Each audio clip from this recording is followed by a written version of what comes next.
Bonjour et bienvenue pour ce nouvel épisode de Warhammer The Old World.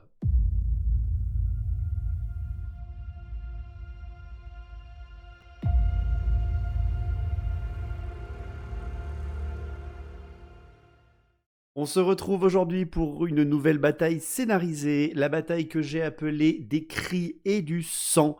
Une bataille qui va se passer au nord des portes de Gronde, où les elfes noirs d'Urkai vont affronter les contes vampires Strigoi. J'ai eu le plaisir de recevoir Louis qui jouait Elfe Noir et Jérôme qui est venu avec son armée de contes vampires Strigoi. J'ai créé un petit scénario qui tournait autour des tours au nord de Gronde et d'un petit rituel de sang, de cris, de larmes et de mémoire par rapport à cette bataille à 1500 points pour Warhammer Old World. Je vais leur laisser un petit peu la parole pour se présenter et après on vous présentera en détail les listes d'armées. Salut à tous, c'est Louis, Lolo Marsa sur le Discord, Drong pour le JDR. Je suis déjà venu jouer 4-5 fois ici, pour l'instant j'ai que des défaites sur la chaîne, mais cette fois c'est différent, je suis avec mes elfes noirs, alors faudrait bien que la première victoire elle tombe tout de suite. Donc mon armée elfe noire, en ce mois d'octobre elle sera commandée par deux femmes, puisque c'est Octobre Rose, les femmes au pouvoir, donc ce sera une sorcière niveau 4 sur Pégase et une matriarche qui va pas déconner. Il y aura des furies parce que je les voulais. Je voulais aussi essayer de jouer 6 chevaliers sur sang-froid. Et après, j'ai des petits redirecteurs, des choses pour essayer de contenir ce qui va m'arriver en face. Bien le bonjour à tous, Frametto de retour, encore une fois sur la chaîne. Aujourd'hui, je vais sortir les contes vampires et une armée spécifique de Strigoi. Alors, une petite armée Strigoi, j'ai eu une envie de l'époque de faire cette armée parce que c'est une armée qui sort de l'ordinaire. Donc, principalement des ghouls, des horreurs des cryptes, un peu des petits Vargeist et bien sûr, un Terrorgeist. Et on remerciera bien évidemment mon petit Graou pour la peinture.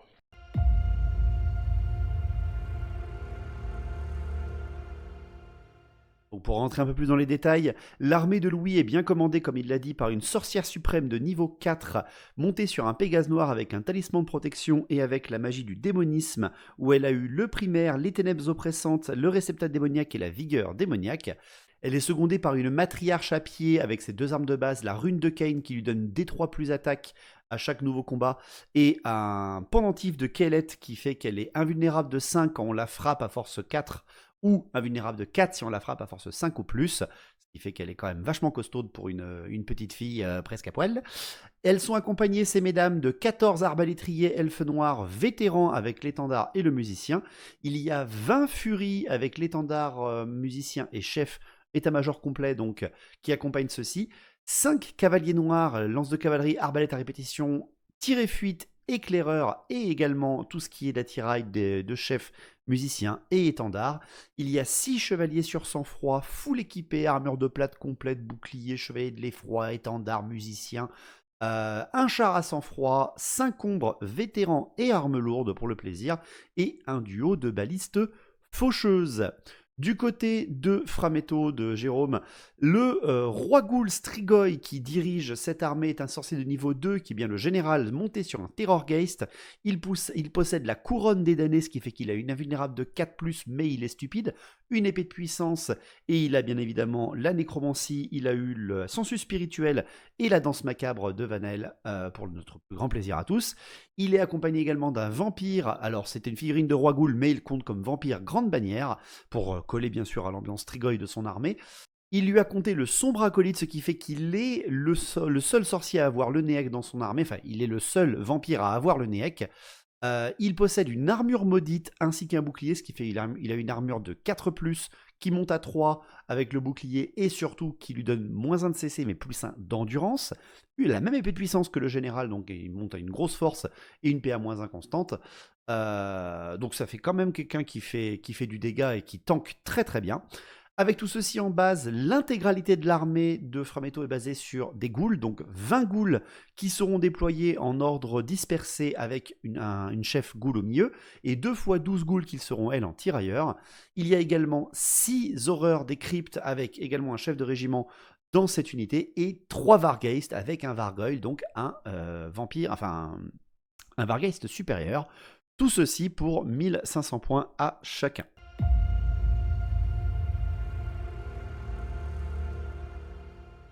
Pour vous donner un petit peu l'histoire de cette bataille, Au nord de Gronde, une tour de protection menant vers le nord, une des premières tours qui mènent vers les grosses fortifications au nord, ne donne plus de nouvelles. Malheureusement, Gronde a perdu des nouvelles et c'est très inquiétant pour les sorcières suprêmes des elfes noirs. Morathi, toujours consciente de se méfier de ce qui se passe au nord, envoie une sorcière suprême avec un contingent de Kénites pour la protéger, ou la surveiller, voir ce qui s'est passé à cette tour. Lorsque les elfes noirs vont arriver à cette tour, ils vont découvrir que la garnison présente, qui était forte d'une centaine de soldats, a été annihilée. Il ne reste plus personne. L'endroit est vide et désert. Il a été non détruit, mais il n'y a aucune trace, non seulement des soldats, mais de leurs cadavres. Ce qui est extrêmement étrange.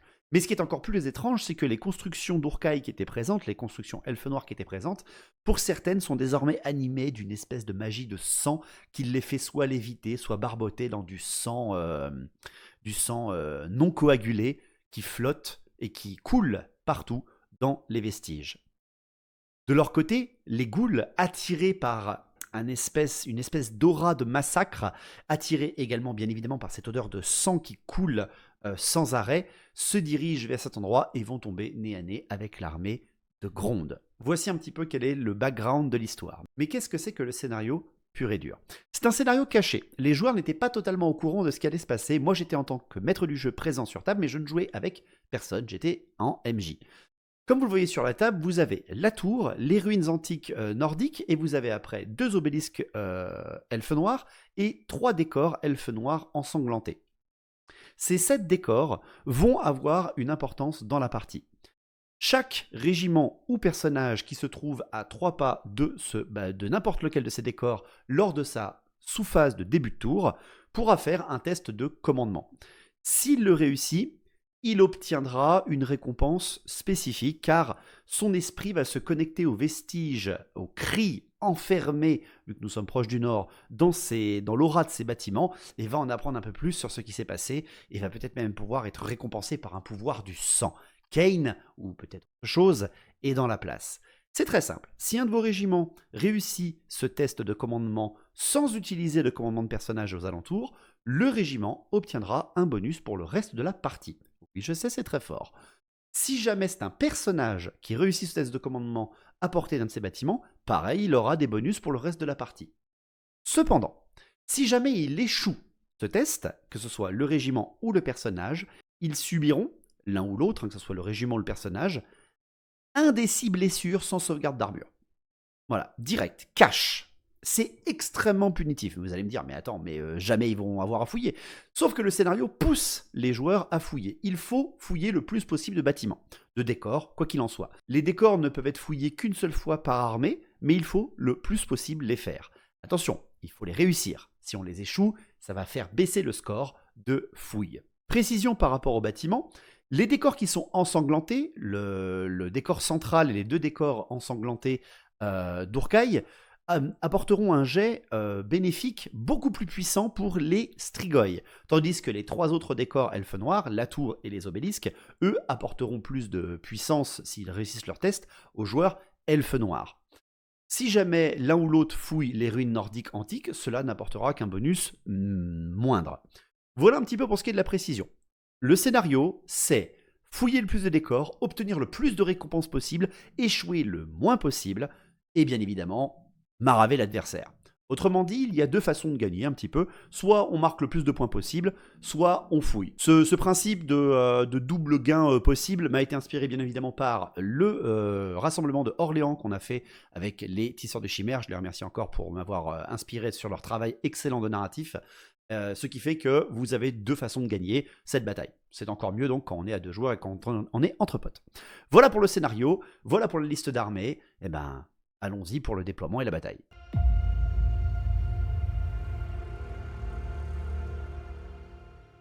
Le déploiement des contes vampires, c'est bien évidemment organisé autour des bâtiments de leur secteur, mais aussi autour de leur roi ghoul.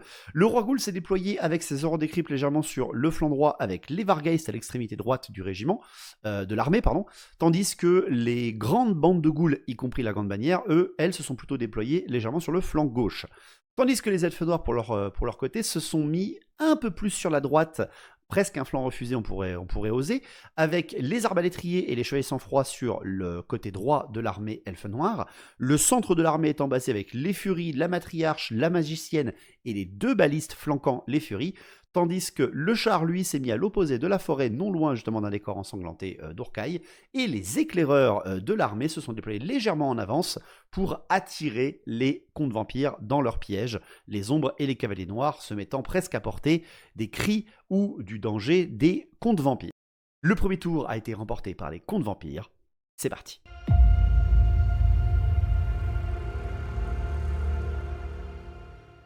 Pour le premier tour des contes vampires, la sous-phase de début de tour commence à la fois par le test de stupidité du général, mais aussi par son test de fouille vers les ruines antiques nordiques. Il va réussir les 2, en tout cas c'est un seul test par sous-phase, donc il en passe un seul, il réussit à la fois sa stupidité et sa fouille, et il obtient, grâce à un magnifique 6 sur 1 des 6, tant que ce n'est pas votre décor, vous jetez 1 des 6, si c'est un décor qui est dans votre gamme, donc pour les Strigoi des décors ensanglantés, ils jetteront 2 des 6, plus le résultat est fort, plus le bonus est puissant. Un très beau 6 dès la première fouille offre au général et à sa monture un +1 attaque pendant toute la partie. Je vous l'ai dit, c'est des bonus très puissants. Ensuite, la grande bannière va également fouiller, et c'est elle-même qui va fouiller l'obélisque, ce n'est pas le régiment qui l'accompagne, et elle va obtenir un très beau +1 de CC avec un petit 3 pour notre plus grand plaisir.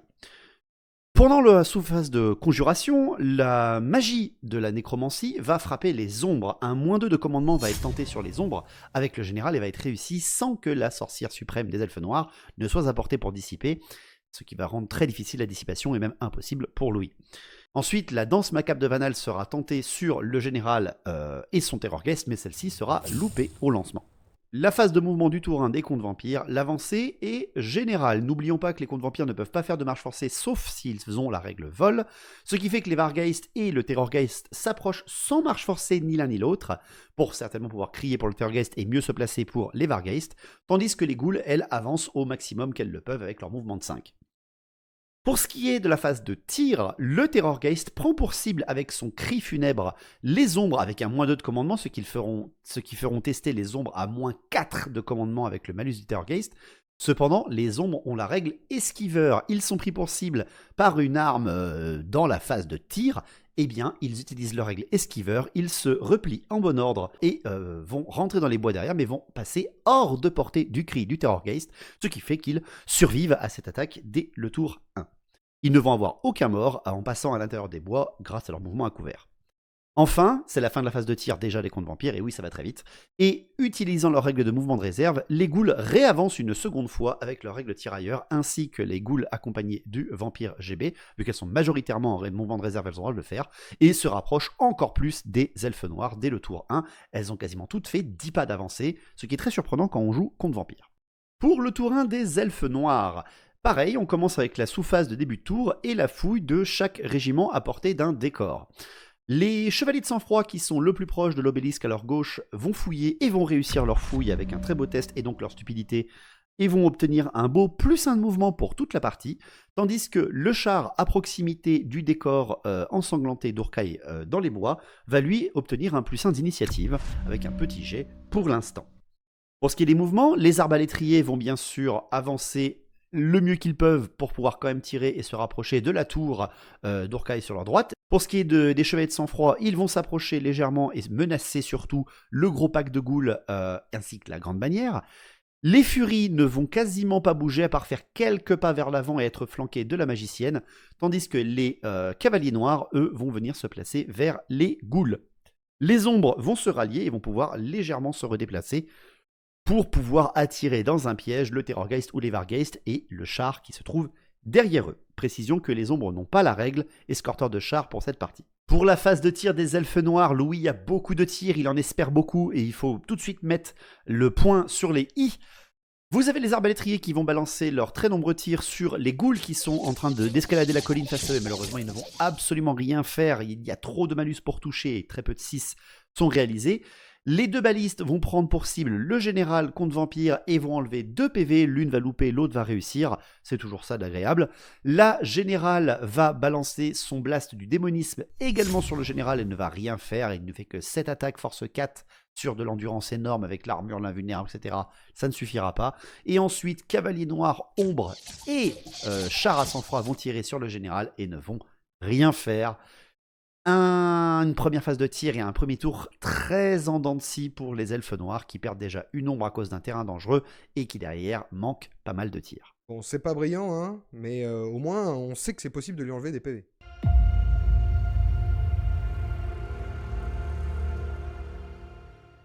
Pour le second tour des contes vampires. À nouveau, on teste la stupidité du général et tout va bien, mais il est trop loin d'un décor pour fouiller lui-même. Jérôme va donc choisir 3 de ses régiments ou personnages qui sont apportés soit de la tour elfe noire, soit du bassin de sang au centre, soit de l'obélisque de sang sur son flanc droit. Il va fouiller avec les ghouls, la tour elfe noire elle-même, et c'est la première fois qu'il échoue son test de commandement. Comme je l'ai expliqué, les joueurs découvraient au fur et à mesure les effets de leur test. C'est le premier échec qu'on a sur les fouilles, et là, Frametto reçoit la punition, 1 des 6 PV, enfin 1 des 6 blessures sans armure enlevées à ses ghouls, et il va en perdre 4 d'un coup, ce qui fait quand même assez mal pour un régiment de 12. Derrière après, sa grande bannière va à nouveau fouiller le bassin de sang au centre, et va échouer 2 fois, sachant que c'est la grande bannière, elle peut relancer son test, et elle va échouer 2 fois, ce qui fait qu'il a l'occasion de prendre 1 des 6 PV dans la tronche. Rendez-vous compte, il peut one-shot sa GB tout de suite vu qu'elle n'a pas d'invulnérable. Il va avoir sur 1 des 6 blessures 1 obtenu, donc déjà il ne la tuera pas, et surtout derrière il régène, parce que la régène est autorisée, ce test, donc très très très chanceux Jérôme pour ce coup-là, ça aurait été très très beau. Mais ça fait 2 tests échoués sur 3, car le 3e c'est les Vargeist qui fouillent, et là ce coup-là réussissent, et obtiennent un +1 d'initiative pour toute la partie. Pour ce qui est ensuite du reste des phases de personnages, nous avons le Néek qui est bien évidemment tenté sur les ghouls qui viennent d'être blessés, et heureusement là pour Frametto, ce coup-là, le Néek est réussi, et le vampire relève d'ailleurs toutes les ghouls qui viennent de mourir à cause de la tour. Elle a avalé leur âme, un maléfice traîne sur ce territoire, mais grâce à la magie nécromantique, tout va bien. L'enchantement de la danse macabre va être lancé sur le général et va être réussi, avec un +2 mouvement et d'initiative, ce qui est toujours pratique, même s'il est plafonné à 10 pour le vol. Et enfin, la sensu spirituelle sera tentée sur la générale elfe noire, et là, ce coup-là, elle le dissipe, avec beaucoup de chance, vu que les cris vont pas tarder. Pour ce qui est des mouvements, c'est les charges, bien sûr. Il y a quelques charges qui doivent être tentées, et c'est tout à l'honneur de Jérôme. Les Vargeist vont charger les ombres, qui bien évidemment fuient face à cela. Elles ne vont pas être attrapées et se placent juste devant le char. Est-ce que tout était prévu ? Peut-être, peut-être. Les ghouls également au centre vont charger les cavaliers noirs, qui vont tirer et fuir, qui vont malheureusement ne faire aucun dégât dans les ghouls, mais qui vont sortir bien au-delà de leur portée en utilisant leurs règles rapides, pour pouvoir tout simplement passer derrière les furies et offrir le petit groupe de ghouls à l'énorme pack de furies derrière. La réorientation elfique fonctionne. Voyant justement que ces charges ont tout échoué, eh bien Jérôme choisit de faire des mouvements en conséquence. Il rapproche ses aurores des cryptes du décor central parce que justement le décor central n'a toujours pas été fouillé. Les ghouls du flanc gauche proche de la tour vont s'approcher des sang-froids pour offrir un petit peu de délectation à ces seigneurs du meurtre, tandis que la horde avec la GB va reculer de un petit pas et donc venir un petit peu se protéger de la charge des chevaliers. Pour finir, le général avance sans aucune peur en direction de la ligne des elfes noirs, sortant bien sûr de l'axe de vue des furies pour éviter de se faire cliquer tout de suite au corps à corps, et surtout pour crier très certainement sur la générale. À la phase de tir des contes vampires, le Terrorgeist prend pour cible la générale. Louis doit faire un test à 6 de commandement et il va faire 5 sans aucun problème et va donc survivre à ce cri de Terrorgeist à la grande surprise de nous 3, littéralement, qui étaient présents autour de la table. Pour finir cette phase de tir et ce deuxième tour des contes vampires, le mouvement de réserve va être utilisé pour le dernier régiment de ghouls qui est vraiment actif pour cela, c'est-à-dire le régiment de tirailleurs qui a avancé en direction des chevaliers de sang-froid et qui réavance de 5 pas au plus proche de l'adversaire, autrement dit au plus proche des chevaliers de sang-froid, pour qu'ils les chargent et qu'ils perdent la première charge. Tour 2 des elfes noirs, test pour la stupidité des chevaliers de sang-froid, et Louis échoue. Voilà, donc c'est assez dommage parce que c'était dans le plan de Jérôme que les chevaliers de sang-froid chargent les ghouls et perdent leur première charge, et là ils font la stase de stupidité, autrement dit, ils vont pas charger, ce qui ralentit tout ce flanc, mais qui nous fait tous rire, tous ceux qui regardaient cette bataille. Pour ce qui est après du char, lui va réussir son test de stupidité et donc vont pouvoir se lancer dans de la charge bien sanglante. Cependant, pour les elfes noirs, aucune fouille ne peut être faite. Pourquoi ? Parce que les 2 décors ont déjà été fouillés et trouvés. Il faut que les elfes noirs avancent, mais l'agression des contes vampires est beaucoup trop radicale. En phase de conjuration, le -2 de commandement et d'initiative va être tenté sur le général conte vampire et va être réussi, tandis que la vigueur infernale va être tentée sur la générale et sera réussie. Le ralliement va être réussi pour tout le monde, à la fois pour les ombres et à la fois pour les coursiers noirs, les cavaliers noirs, ce qui arrange bien les affaires de Louis. Pour ce qui est des phases de charge, les déclarations de charge, les furies libèrent leur frénésie et vont charger le groupe de ghouls, qui est le petit groupe de tirailleurs ghouls qui est face à eux. Les chevaliers de sang-froid ne pouvant pas charger, ne peuvent pas bouger, mais c'est le char à sang-froid lui-même qui vient impacter les Vargeist dans une ébauche de violence qui sera très intéressante à découvrir.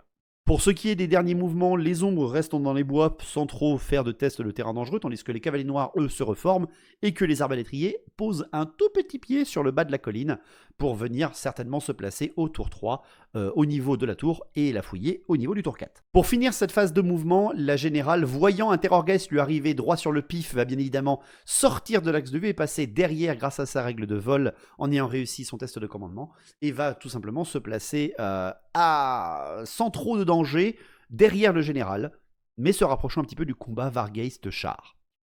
Pour ce qui est de la phase de tir, les arbalétriers et elfes noirs vont viser le pack de ghouls qui réoriente entre guillemets les chevaliers de sang-froid et vont en tuer qu'une seule malheureusement. Le doublon de baliste voit le général face à eux à bout portant et vont malheureusement ne jamais réussir à lui enlever le moindre PV. Sur cette phase, c'est terrifiant. Les ombres et les cavaliers noirs vont en faire de même et là, par miracle, vont réussir à lui enlever un PV. Et la magicienne, ayant contourné ce général, va tenter de lui focus à nouveau un primaire du démonisme et va encore une fois, avec seulement encore une fois 7 touches, aucune blessure ne va passer. C'est tanky cette saleté. Pour le corps à corps du char et des Vargeist, le char a chargé, donc touche d'impact, il a de la force avec ses lances, il est là pour faire énormément de dégâts avant que les Vargeist ne le touchent, parce que les Vargeist également ça fait très très mal, sachant que ce sont des Vargeist à initiative +1. Et là c'est la catastrophe, le char ne fait aucune blessure aux touches d'impact, c'est terrible. Et les Phaeton et les sang-froid vont faire 2 PV seulement. Et le pire de tout, c'est que Jérôme va régénérer les 2 PV. La riposte des Vargeist sera sans ménagement. 3 PV du char sautent. Ce qui fait que grâce à son ordre serré et aux 2 PV régénérés, le char marque 3 points. Et les Vargeist étant tirailleurs n'ont pas de bonus fixe. Mais ayant quand même fait 3 PV, les 2 sont à égalité et les 2 tankent. Mais quel dommage pour ce char. De l'autre côté, par contre, c'est dur. Quand vous avez quand même 21 furies, dont une matriarche assez énervée qui vous attaque, vous, 12 petites ghouls, non, ça passe pas. Malheureusement, les ghouls se font atomiser par le régiment en charge de furie. Ça fait plaisir quand même de voir toujours autant de puissance dans ce régiment, même si, attention, ça reste que de la petite goule en face. Ça fait quand même extrêmement plaisir de voir cette puissance. Le régiment donc de furie réussit à annihiler l'adversaire au corps à corps et va donc tenter une percée sur l'arrière de l'armée contre vampire. Et qu'est-ce qu'il y a d'aligné derrière ? La petite erreur de Frametto, lui-même se dit « Ah, j'aurais pas pensé que j'étais encore à portée », mais si, il est à portée, et les furies vont venir réussir à impacter les horreurs des cryptes qui sont vers le bassin central, par la plus grande surprise de nous tous, encore une fois, mais quel ravage ce régiment. Heureusement, ils passeront par un petit test de terrain dangereux et en perdront une au passage. Youpi. Mais quand même, c'est violent.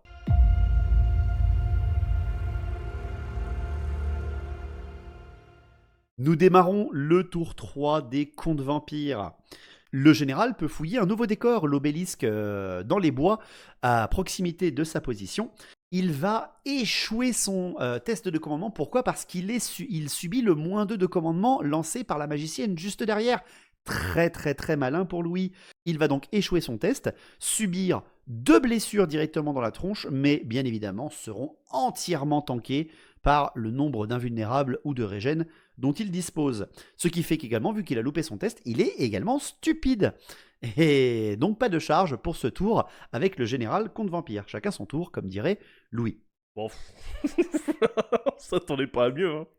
La grande bannière, elle, refouille le centre qu'elle a loupé donc 2 fois au tour d'avant, et là, ce coup-ci, elle réussit au moins à passer son test. Elle va obtenir un +1 de force pour toute la game, parce que c'est un décor ensanglanté, donc c'est un bonus plus puissant pour les contes vampires, et ça rigole 0. Pour ce qui est après du reste de la magie, pendant la phase de conjuration, le moins 2 de commandement va être tenté sur les cavaliers noirs, parce que bien évidemment Jérôme a quand même un plan, même s'il est stupide, il peut quand même tirer, c'est juste qu'il ne peut pas faire de marche forcée ni charger. Pour ce qui est du reste, nous passons à la phase de mouvement et des charges. Les ghouls tirailleurs vont charger les sang-froid, parce qu'il faut tout de suite tanker ce régiment avant que ça soit lui qui charge. Ça sera la seule charge d'ailleurs qui sera fait pour ce tour. Pour ce qui est du reste des mouvements, les ghouls au centre avancent légèrement, vu que le décor a été fouillé et ne sera plus fouillable pour les contes vampires, pour venir en fait mettre une espèce d'escalier lorsque les ghouls qui frappent les sang-froid perdront très certainement le combat. Jérôme ralentit un petit peu ses chevaliers et prépare leur attaque. Le général, lui, n'avancera que de 2 petits pas en direction des balistes, mais surtout pour viser les cavaliers noirs et être à portée de tir. Les cavaliers noirs possèdent certes le tir et fuite, mais s'ils l'utilisent, ils sortent de la table. Ils n'utilisent donc pas cette règle pour s'échapper du cri du Terrorgeist. Et là, avec un commandement à -4, le cri est totalement réussi et les 5 cavaliers noirs sont one-shot par le test de commandement imposé par le Terrorgeist, dans la plus grande panique du côté de Louis, ce qui fait qu'il se fait one-shot ce régiment. Et à la fin de ce... Heureusement, la baliste n'a pas de panique. Et derrière, la phase de tir étant terminée, les dernières ghouls accompagnés du GB s'avancent une dernière fois avec leur mouvement de réserve pour venir vraiment se coller presque au régiment de ghouls affrontant les chevaliers sur sang-froid. Au corps à corps, malheureusement pour le char elfe noir, il sera annihilé au corps à corps par les Vargeist. Les Vargeist ayant tué leur ennemi au corps à corps effectuent donc eux aussi une percée. Ils l'ont annihilé, ils ont le droit. Ils vont aller impacter les ombres qui sont dans les bois juste derrière. Aïe aïe aïe, ça fait mal.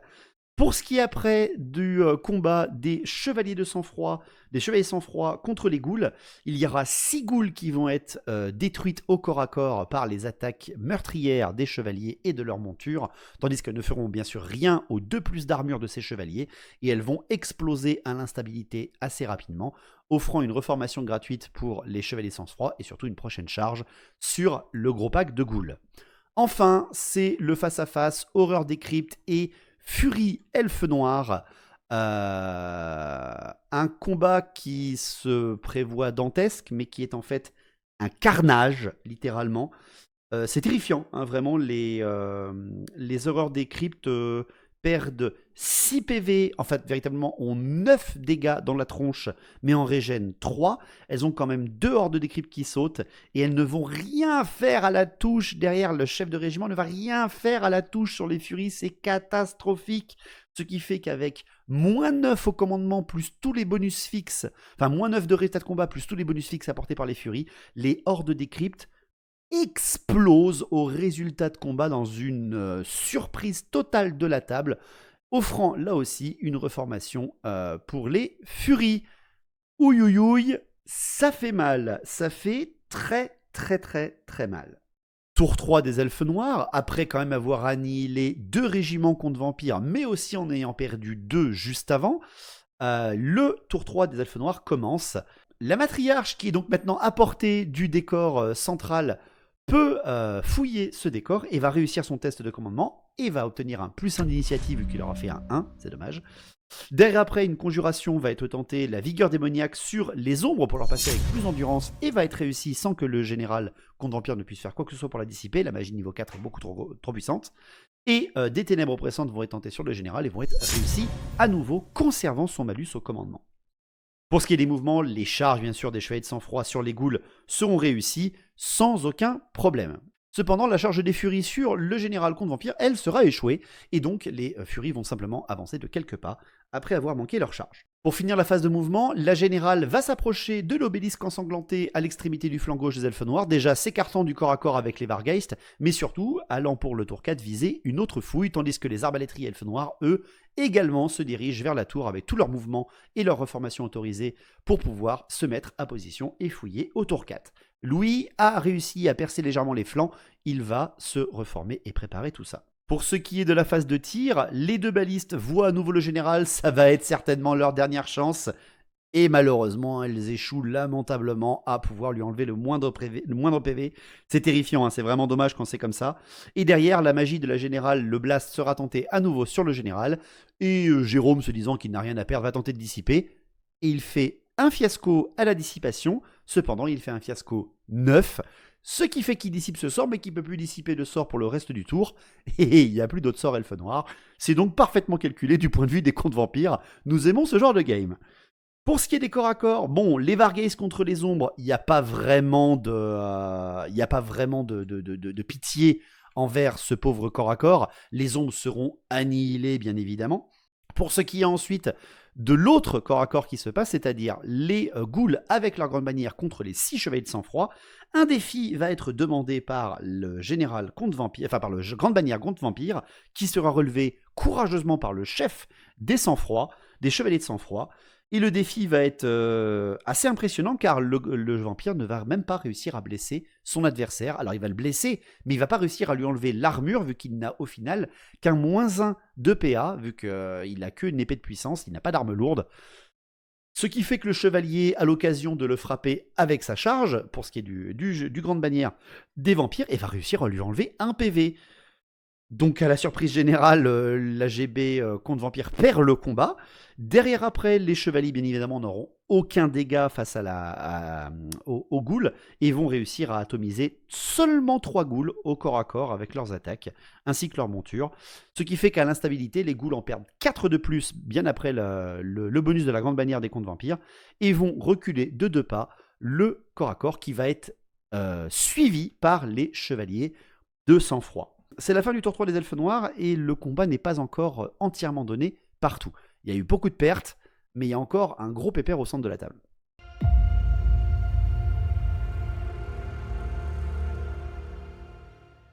Tour 4 des contes vampires, le général fouille à nouveau ce décor vu qu'il est un peu teuteux à cause de la magie. Et là, ce coup-là va réussir avec un très beau test. Et il va obtenir un très beau score, vu que c'est un score ensanglanté. Plus il fait haut, mieux c'est, et il fait 11. C'est-à-dire qu'il obtient un +1 PV pour la game, il se régénère d'1 PV. Autrement dit, il remonte un petit peu dans ses blessures qu'il avait assez peu subies. Il avait 3 blessures, il n'en a plus que 2. Il est tanky le monsieur, il est tanky. Pour ce qui est de la phase de conjuration, la danse macabre va être tentée à nouveau sur le général, mais sera toujours dissipée par la générale derrière. Et le -2 de commandement sera tenté sur les chevaliers à sang-froid qui ne sont pas très très loin. Et là, ce coup-là, il va échouer et non pas être dissipé. Pour ce qui est des charges, les Vargheists chargent bien évidemment la baliste après avoir massacré les ombres et vont réussir leur charge sans aucun problème. Pour les mouvements, le général s'écarte bien évidemment des furies pour être hors de portée d'une possible charge et surtout se rapproche du corps à corps avec les chevaliers de sang-froid pour pouvoir crier dedans. Il effectue pendant sa phase de tir son cri sur les chevaliers et en détruit 2 d'un coup. Ouch, ça fait mal. Et derrière après, pour ce qui est du corps à corps, déjà la baliste contre les Vargheists. Alors, non, ils se font one-shot. Hein. La pauvre baliste se fait exploser. Et les Vargheists effectuent également donc une percée. Et là aussi, c'est vraiment, tous les dés s'articulent parfaitement pour Frametto. Les Vargheists obtiennent une percée suffisamment puissante pour aller choper l'autre baliste qui est pile poil de l'autre côté. Quand je vous dis que tout s'arrange correctement. Pour le corps à corps des chevaliers de sang-froid et les ghouls ainsi que leur défi, le défi n'amènera rien, aucun dégât ne sera fait des deux côtés, et même les chevaliers de sang-froid ainsi que les ghouls sont très patos, certainement après le cri du terrorgeist, et une seule ghoul sera détruite, ce qui fait que certes les ghouls perdent le combat et reculent de 2 pas, mais grâce à leur indomptabilité apportée par la grande bannière, seront quand même assez protégés des pertes dues à l'instabilité.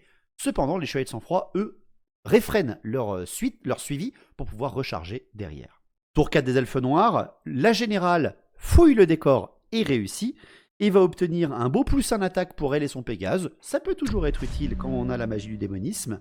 Les arbalétriers vont également fouiller la tour et vont réussir également leur fouille et obtenir un beau +1 attaque pour toutes les figurines. Et oui, hein, le bonus, si c'est le régiment qui le fait, tout le régiment le prend. Comme je l'ai dit, c'est très puissant. À la phase de conjuration, la vigueur démoniaque sera tentée sur les furies et sera réussie. Pour les charges, les sang-froid bien évidemment iront impacter les ghouls. Pour ce qui est de la phase de tir, les arbalétriers vont tirer sur le général et là par miracle vont lui enlever le PV qu'il vient de regagner par son don, par le don du scénario. Donc au final, ils auront pu retirer quand même 4 PV sur ce général sur toute la partie pour l'instant à la phase de tir, mais ça reste quand même très très très costaud. Je vous rappelle qu'on est quand même à la fin du tour 4. La magicienne va bien évidemment essayer de lancer à nouveau son blast d'énergie sur le général, va le louper mais va utiliser sa règle de sorcière d'écartie pour pouvoir relancer ce jet, va le réussir et malheureusement ne va faire aucun dégât. C'est très très très très très tanky. Et pour finir, le corps à corps, la balise se fait bien sûr atomiser à nouveau par les Vargeist, et le corps à corps chevalier de sang-froid et Ghoul reprend avec à nouveau un défi lancé. Le défi ne va rien faire malgré la nouvelle charge des chevaliers de sang-froid. 3 Ghouls vont sauter, et là c'est la catastrophe. 2 chevaliers de sang-froid se font tuer par des 1 malencontreux qui tombent aux armures. Heureusement quand même les Ghouls perdent quand même le combat et 7 du terrain, qui sont suivis également derrière par les chevaliers de sang-froid, mais on est passé pas loin de la catastrophe.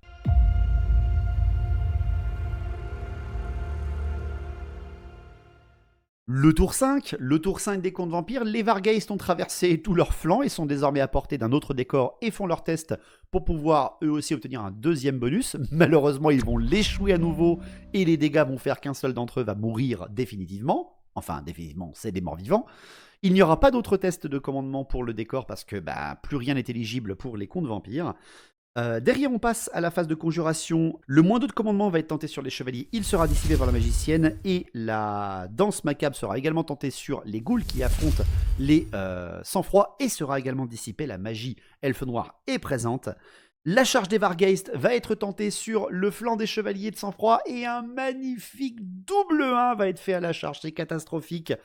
Les Vargeist échouent leur charge malencontreusement, ce qui fait que c'est pas génial en termes de jet, on va pas se mentir. Derrière après, les mouvements, le général va venir se rapprocher du corps à corps, bien évidemment, pour pouvoir crier dedans. Et il n'y a pas d'autre mouvement à faire, vu que tout le monde est soit loupé sa charge, soit déjà au corps à corps. Il n'y a plus beaucoup de contes vampires, mais ils rigolent quand même 0 tous. Pour ce qui est des tirs, le général, bien sûr, crie sur les chevaliers. Il ne va faire aucun dégât, c'est à préciser quand même. Derrière après, c'est les corps à corps, enfin le corps à corps. Les chevaliers de sang-froid, les 2 derniers chevaliers de sang-froid, dont un bloqué au défi contre un GB vampire, et les ghouls. Miracle, le chevalier chef des sang-froid va tuer la grande bannière. Alors précision, c'est son lézard qui la tue, mais quand même il va réussir à tuer le vampire grande bannière, ce qui est une perte très grosse pour les contes vampires, mais parce qu'ils perdent leur néec en faisant ça, mais bon, il était très souvent corps à corps, donc c'est un peu compliqué de voir ça, mais quand même, c'est important de le préciser. Et surtout derrière, les ghouls vont bien survivre quand même aux attaques du dernier chevalier sang-froid qui les affronte, et surtout vont réussir à tuer le chevalier porte-étendard des sang-froid, ne laissant donc qu'un seul sang-froid contre elles, mais perdant quand même le combat après la perte de leur grande bannière, et donc elles vont céder du terrain. Le chevalier de sang-froid, bien sûr, le dernier, le chef de régiment, va tenter de se réfréner et va réussir pour pouvoir recharger au tour 5. Pour ce qui est de la phase de tour 5, eh bien, le chevalier de sang-froid est stupide, c'est terrible, il vient de bouffer le vampire grande bannière, en fait il perd son temps à le manger, alors que c'est de la chair putréfiée, c'est dégueulasse. Quelle idée, mais quelle idée. N'importe quoi. Donc c'est terrible, pas de charge du chevalier de sang-froid à son tour 5. Par contre, la vigueur infernale va être tentée sur les furies et va réussir, ce qui fait qu'à la phase de charge, les furies chargent. Alors, soit les Vargeist, soit le général, c'est une charge à 5 sur les Vargeist, 6 sur le général. Louis va miser, entre guillemets, la prudence, parce qu'il veut charger, de toute façon, il a envie de le faire, et il est frénétique, il ne peut pas se réfréner. Il décide de charger les Vargeist, jette son dé. Et oui, il aurait pu charger le général, mais c'est pas grave. Il va d'abord impacter certainement les Vargeist, et va certainement les détruire, pour ensuite aller affronter le général au dernier tour. Pour la phase de tir, les sombres traits ainsi que la sorcière suprême vont balancer tous leurs tirs sur le général à nouveau et vont encore rien faire. Il est vraiment beaucoup trop tanky. Et il faut avouer aussi quand même que Louis n'a pas beaucoup de chance sur sa phase de tir à chaque fois. Derrière après, au corps à corps, un défi va être lancé entre la matriarche et le chef des Vargoyles, enfin le chef des Vargeist, donc le Vargoyle. Et on a une nouvelle démonstration de la puissance de la matriarche, qui, on le rappelle, n'a pas encore de chaudron de sang pour cette game. Mais le défi fait que la matriarche explose tellement le Vargeist que l'autre Vargeist, qui ne pouvait pas frapper vu que c'était un défi et que tout était bloqué au corps à corps, va exploser en termes d'instabilité, va mourir à l'instabilité, ce qui fait que les Furies vont réussir, on lui a donné ça à un pas, d'aller impacter le général sur son Terrorgeist pour la fin de ce tour 5 et arriver au tour 6.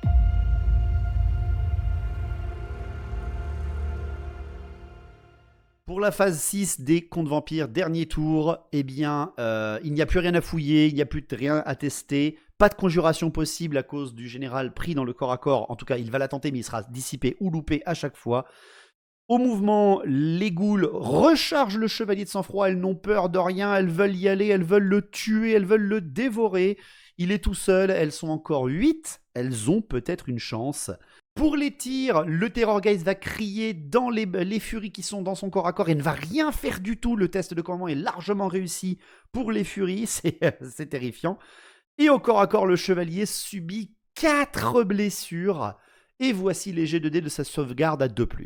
C'est du pas de 1. T'as 4 dés achetés. Ouh, c'était pas loin. Oh là là, il va remonter. Oh là là. Oh, aïe, aïe, il est mort. Malheureusement, vendant chèrement sa vie en tuant une goule, il meurt en effet sur sa dernière sauvegarde d'armure, provoquant une nouvelle percée des ghouls en direction ligne droite, qui est des arbalétriers, des sombres traits qui ont descendu légèrement la colline pour pouvoir tirer, et elles impactent. Incroyable les ghouls qui arrivent à impacter les arbalétriers juste derrière. Comme disait Louis, aucun problème, ils ont tous 2 attaques, je t'attends avec tes ghouls. Ça va être assez impressionnant de voir ça. Pour ce dernier corps à corps de l'espace sorti à ce moment-là de la game, on a été tous surpris. Et ensuite, bien évidemment, c'est le face-à-face Fury contre Grand Général Strigoi. Un défi va bien sûr être lancé par le Général Strigoi, bien sûr. Et là, Louis va longuement hésiter. Il refuse le défi par son chef de régiment Fury et va frapper tout le reste au corps à corps. Elles vont toutes frapper, y compris la matriarche. Le général va viser bien sûr seulement les Furies pour leur faire le plus de dégâts et le plus de bonus fixes au combat. Les Furies ne vont rien faire au corps à corps. Elles font pas mal d'empoisonner, mais derrière, il est trop tanky. Il est vraiment trop tanky. Aucun PV ne sera perdu par cette créature. Et elle ripostera en bousillant 6 Furies au corps à corps. Aïe, aïe, aïe, aïe, aïe, aïe, aïe. Heureusement pour Louis, le test de commandement sera réussi et elles ne vont que céder du terrain, elles ne vont même pas se replier en bon ordre, ce qui fait qu'elles seront bien sûr suivies par le général Comte Vampire lors de ce tour 6. Et on va donc terminer le tour 6 par le tour 6 Elfe Noir. À la phase de conjuration, la vigueur infernale sera tentée sur les furies et un fiasco 10 va être obtenu, ce qui fait que le sort va quand même passer, mais pas d'autre sort ne sera tentable. Au corps à corps, parce qu'il n'y a plus rien d'autre de faisable, les ghouls vont affronter les sombres traits. Et là, on a un truc impossible qui se passe. Les ghouls font un perfect. Enfin, elles font pas un perfect, mais elles font pile poil 8 morts. 8 morts quand même, c'est énorme, avec des mecs qui ont armure légère et qui ont une meilleure CC qu'elle. Mais on ne sait pas, Jérôme là pète un câble et il craque ses dés à ce moment-là. Les sombres traits perdent donc 8 d'entre eux. Aucune riposte ne se fait alors qu'ils avaient tous plus 2 attaques. Et vous allez me dire, mais attends, ils frappaient pas avant. Mais non, parce que les ghouls ont chargé. Maintenant, les ghouls, elles ont 3 d'initiative, plus 3, ça fait 6. Les elfes ont 4, avec réflexe elfie 5. Ça ne suffira pas. Les elfes noirs vont donc tester, les elfes noirs vont manquer, les elfes noirs vont s'enfuir et être rattrapés. Les 7 dernières ghouls dévorent les sombres traits au niveau de la tour. Catastrophique à ce moment-là. Et pour terminer, le face-à-face Fury contre Général. Le Général contre Vampire va perdre 2 PV par la violence des attaques des Furies. Et derrière, 7 Furies vont mourir ce coup-là. Elles vont tester. Et elles s'enfuient, elles font commandement 9. Aïe, aïe, aïe, aïe, aïe, elles s'enfuient complètement. Et elles sont rattrapées en plus derrière, catastrophique, purée, par le général Comte Vampire, qui pour terminer l'insulte, vient impacter la sorcière suprême au corps à corps, terminant ce tour 6 par la vision d'horreur et de fin de la sorcière suprême, par la créature qui arrive sur elle, mais qui, par la magie, sera sauvé. C'est la fin de cette partie.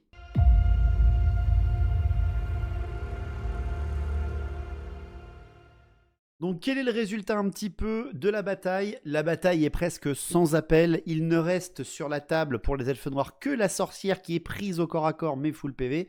Tandis que les contes vampires ont conservé 8 ghouls sur toute leur armée, ce qui fait qu'ils ne valent quasiment plus aucun point ou presque plus rien. Mais surtout que le général, lui, a été réduit à mi-PV. C'est quand même pas grand chose. Franchement, j'accorde une victoire mineure, vraiment mineure au conte vampire. Bon, vous savez, on est là plus pour le narratif que pour le plaisir. Et surtout, pour ce qui est du narratif et de l'histoire, et ben là par contre, c'est sans appel. Il y a eu 5 fouilles réalisées et réussites par les contes vampires et 5 par les elfes noirs. Cependant, les contes vampires ont échoué aussi 4 autres fouilles durant la partie, ramenant leur score à une fouille au total, tandis que les elfes noirs, eux, ont full réussi. Le résultat donc du scénario est sans appel, 5 pour les elfes noirs, 1 pour les contes vampires, mais derrière ils se rattrapent en termes de résultats de combat à la bataille. Bref, une belle game, une belle partie, j'espère que ça vous a plu, avec bien évidemment les petits mots de mes joueurs pour finir. Eh ben pour une fois que je joue le scénario, au final, ça se retourne contre moi. Sinon, la table toujours magnifique. Toujours un grand plaisir d'affronter de nouveaux joueurs, surtout les elfes noirs que j'aime massacrer. Mais ouais, très bonne game. J'espère vite retrouver mon petit drone pour une bonne revanche. Alors, déjà, c'est une révolution pour moi parce que c'est une demi-victoire, on va dire, une victoire au scénario. Alors, je vais la prendre. Hein. Ça fait peut-être un peu petit joueur, mais vu mon passé sur cette chaîne, c'est important. Après, c'était... je vais m'acheter des furies, c'est sûr. Les chevaliers sur sang-froid, vraiment sympa. J'ai pas fait des très bons jeux avec les balises, je trouve. J'aurais voulu... mieux rediriger certaines de ces troupes, mais ça avance tellement vite en face. Je me suis senti submergé un moment par cette vague qui avance et cette vague empoisonnée. J'aurais pu faire mieux à plein d'endroits, je pense, mais je suis plutôt content. Le scénario était super sympa, et le scénario c'est vachement important. Hein, ne retenez bien, le The Old World, c'est le scénario qui compte.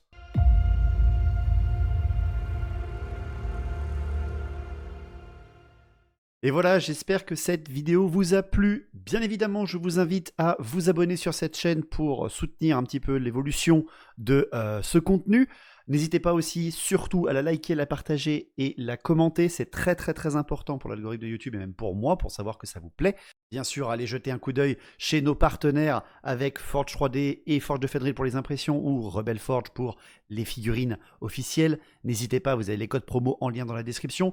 Mais aussi, c'est la présentation d'un nouveau partenaire, lui aussi avec son code promo. C'est Custom Wargame. Peut-être que vous avez vu durant ce rapport de bataille des petits tokens, autant pour les sortilèges que pour les angles de vue.